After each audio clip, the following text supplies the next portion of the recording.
Hi you guys, it's me Kiana. I'm kind of upset because my computer actually conked out in the midst of me cooking, and I actually seasoned the meat and everything with you guys on camera.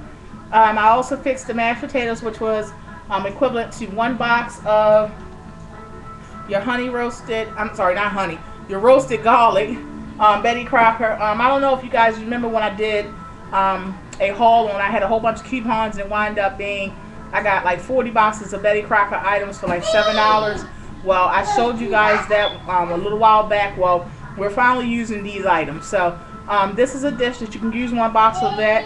It comes with 2 pouches, but use both pouches. The ground beef, you're going to season it with the following items. I use garlic powder, of course my accent, some Goya adobe, some minced garlic. You don't need any salt because I use the Lipton onion soup mix, and I use Lipton onion soup mix for a lot of dishes. A lot of people don't know, and I've lately gotten responses that they didn't know that you could use Lipton onion soup mix for many dishes. It's a great seasoning. Just gives you an extra kick. And it just basically, like I said, it's a mixture of all kinds of seasonings. So you can like skip a lot of seasoning by just adding this. I use the beefy onion for this dish. I got this from my girl, Sexy Tina. I use the regular onion soup mix, but she got me using for like dishes like this. The beefy onion, it just gives an extra kick. So whenever you're using like ground beef products or ground beef meals, you want to put the beefy onion in it, not just the regular onion, because it just blends very well with the ground beef. You're going to use 1 envelope of this. Okay, with this comes salt, so you don't really need much salt at all. As for me, I'm going to stay away from any additional salt. The reason why is I don't want my dish to be too salty, and mashed potatoes has a tendency to absorb flavors. And if you use a bit much salt, then it's going to wind up being overpowering. So we're going to use just 1 package of this, maybe a pinch of salt in addition to that. But just hold out on the salt. If somebody needs it on their dish afterwards, then that's fine. But just play it safe and just don't use hardly no salt with this time. Let's see, what else did I use? Black pepper, of course.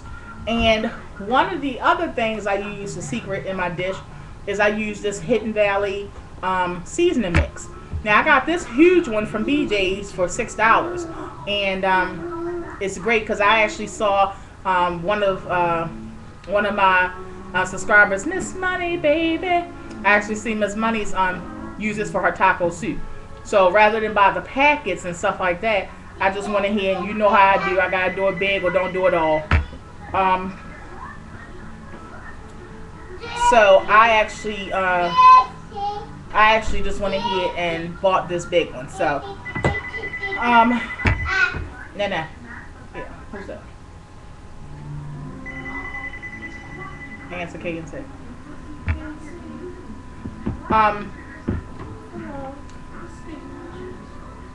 1 second, you guys. Okay. I'm sorry, that was the business line. Oh, yeah. So I sprinkle a little bit of this. You don't need much of this now. Just sprinkle a little. Okay, a little will go a long way. You're gonna put that all together. Then you're gonna mash that into one of your little either disposable pans or your casserole dishes. Mash that and make sure you cover all areas in the pan with the meat. Okay, so you're going to lay it down as if you're laying a meatloaf, just straight on around. Once that's done, you're going to grab your mashed potatoes that you already cooked, and then you're going to lay them and spread that. I'm sorry, before you lay the mashed potatoes, I'm sorry, you're going to add a small can of your tomato sauce, just the cheap kind. You don't have to get the expensive kind because it's a lot of flavors going on. You're going to add the small can of tomato sauce, and then you're going to also use a half a can of your cheap tomato paste. You're going to spread that out evenly over top of the meat mixture. Okay, again, even spread. Then once that's done, you're going to add your cooked mashed potatoes on top.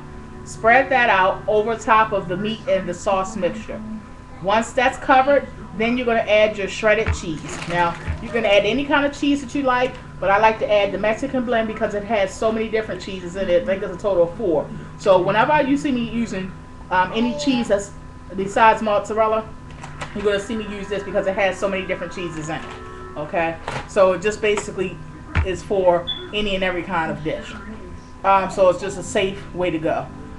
Once you've done that, you're going to place this in the oven for about 45 minutes at the most, depending upon what your oven is, usually the temperature is.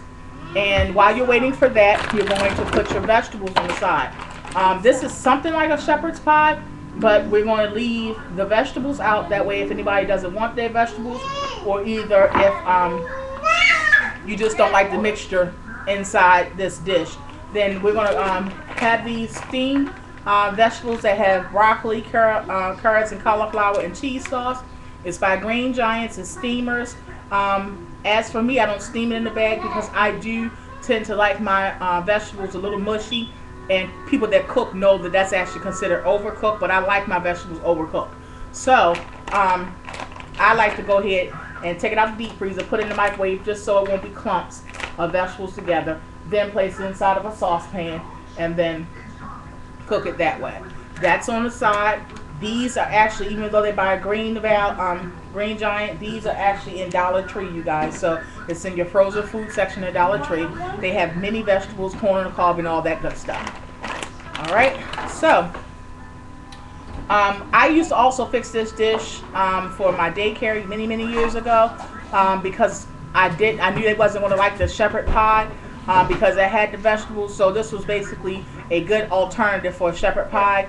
And to make it fun around holidays, especially around this time of the year, which is Halloween, I would call it ghostly shepherd's pie.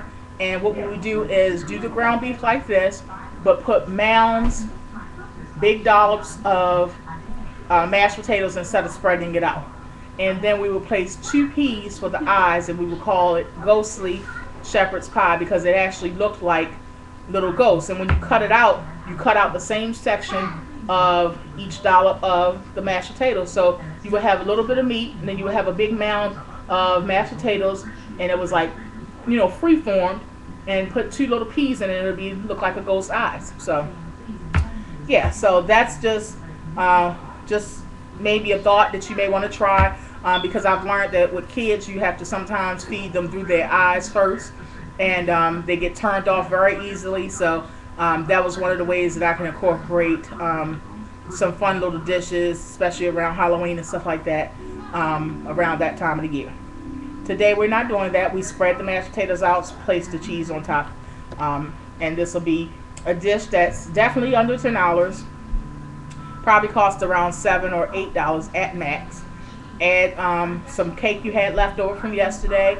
Add some cheap punch or some cheap iced tea, which literally only costs cents on the dollar, and you definitely can feed between 6 to 8 people with this dish, and you're paying under $10 to feed your family. These portions are going to be healthy size portions. You can feed like 6 people, and by it's only being 4 of us, this will definitely be enough for you guys that have to pack a lunch for the husband or whoever the next day. This is definitely that kind of meal that you can pack for the next day for your husband.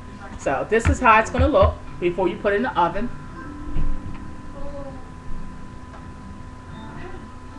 Underneath the cheese is the mashed potatoes. Underneath that is the tomato sauce and paste.